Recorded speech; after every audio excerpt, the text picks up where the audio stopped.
I hit the button? There we go.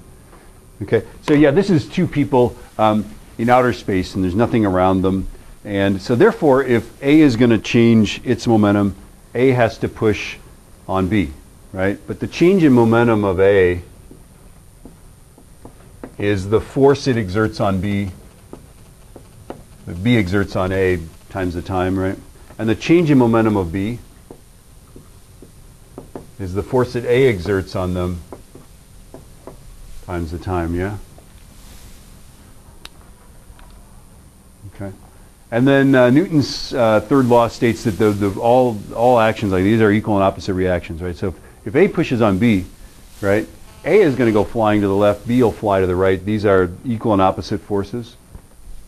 As far as we know, that there's no way to generate one force without having an equal and opposite force exerted on some other object in the universe. This is kind of a beautiful thing about it, right? So if FB is equal to negative FA, what can you say about these equal and opposite changes in momentum? Wait, whoops. Did I let the cat out of the bag? I did, didn't I? Let's try that again. If these forces are equal and opposite, what can you say about these impulses? They too are equal and opposite. The reason being that the time is the same time, yeah? I cannot touch the whiteboard for any different amount of time than it touches me, correct? You can try, though. You can try to do that. It's like, oh, dang it. No, it's always the same amount of time, right? Yeah? Okay. So therefore, the changes in momentum are equal and opposite. And so the net change in momentum is 0, correct? Yeah. Equal and opposite changes in momentum add up to 0. This is really not very helpful for our understanding of how to solve these problems. But it's, there it is. This is not a rigorous proof. I think we base this on the assumption that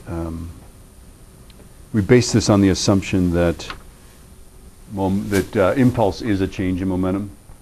But there we go, right? So let's use conservation of momentum, shall we? So there's Bob and there's Sally. They collide head-on on a frictionless surface, But there's much more to this story than just that word problem. What you need to know is that Bob and Sally dated in college. People thought they were going to get married, right? Pretty much. Bob went off into business. Sally was working for the State Department, right? And they're very busy with their lives. They never got married, right? Sally gets this opportunity to go to Paris to work in the U.S. Embassy in Paris, right? And they decide that they're going to have a long-distance relationship. Well, they're both busy. The long-distance relationship just sort of faded out. This is sad. Isn't that sad? And neither one of them started dating someone else. They just sort of had this empty hole in their life. Yeah? Right? Are you picturing this? Yeah. Okay. And Bob finds himself, this is 5 years later, he finds himself in Paris on a business trip. But it's been so long, he's embarrassed. He's too busy to call up Sally and say, hey, I'm coming to Paris, let's get together, right? Yeah? He's so busy and he's embarrassed. He puts it off to the last moment. Finally, he's too embarrassed to call her, so he just goes to Paris without even contacting her, right? Isn't this sad? Okay? And it's springtime. It's springtime. Love is in the air. Petals are, coming up. It's a very cold spring because the Seine River is frozen solid and just really smooth. In fact, you'd say it's frictionless. So smooth that it's frictionless, right? And their eyes, they're on opposite sides of the river, right? And their eyes meet on a foreign city street. The music starts to swell. And they run toward each other with well-defined masses and velocities. Right? Right?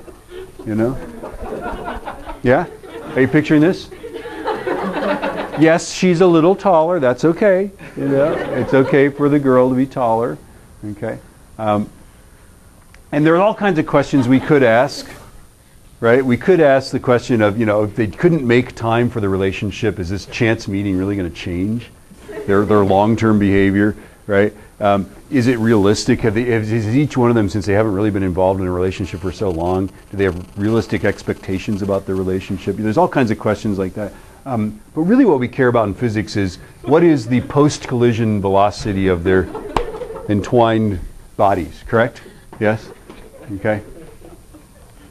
So what you need to do is you need to draw a picture, or rather than a picture, okay, rather than a picture, you actually have to draw a cartoon. Okay?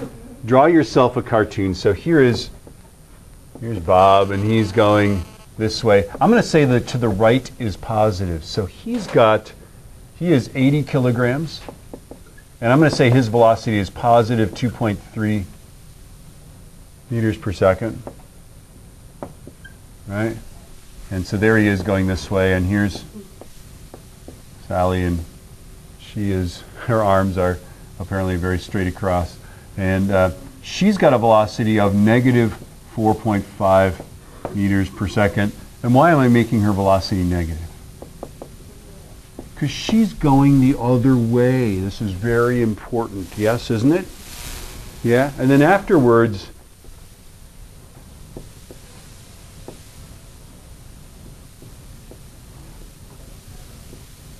there's all this love and everything like that. But there they are. You might argue that they are, together they are 140 kilograms of passion. Couldn't you? Couldn't you? I think you could, right? So when objects stick together, I tend to add their masses like that, right? Why? So it's just very important, and just to emphasize, you have to have a strong concept, right? And if we forget that minus sign, that's bad, isn't that bad? Not only do we get the wrong answer, but our film changes genre, doesn't it? It's no longer a love story, is it? The music, yes, it's a chase scene, right? She's apparently faster than him and running away, right? You know, there we have it, right? You know, ring, ring, ring. You know, it's like I don't know. There we have it. Okay, and then all you do, step 1, step 2, write down the momentum of every object. I'm such a spaz that I just write the momentum down right below everything here, and momentum is m times v.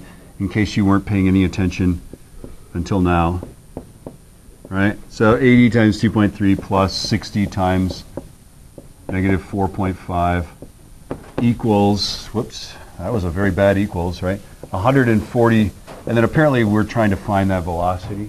So the bad news is that some momenta can be negative, yes? Okay, so we have to be more careful about that. But the good news is it's a conservation thing, just like conservation of energy, and it's always m times v. And m times v is really easy. It's a lot easier than 1/2 mv squared and all that stuff. Yeah, certainly a lot easier than gmm over r squared, right? Way more easy than like 4 pi squared r over t squared. We forget that, right? Okay. So anyway, all we have to do now is just do some good algebra, folks.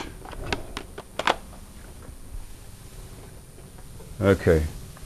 80 times 2.3 is 184. And then she is 60 times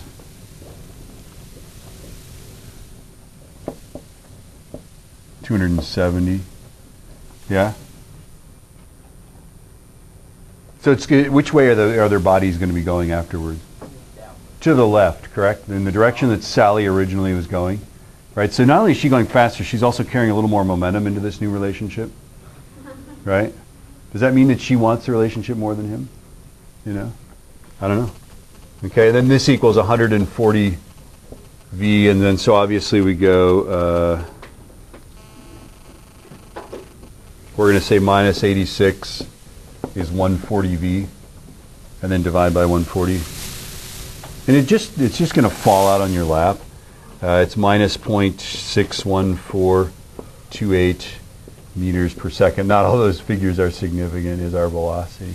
I guess we have 2 sig figs, so we'd have to say minus 0.61 meters per second. Yeah? That's not so bad, is it?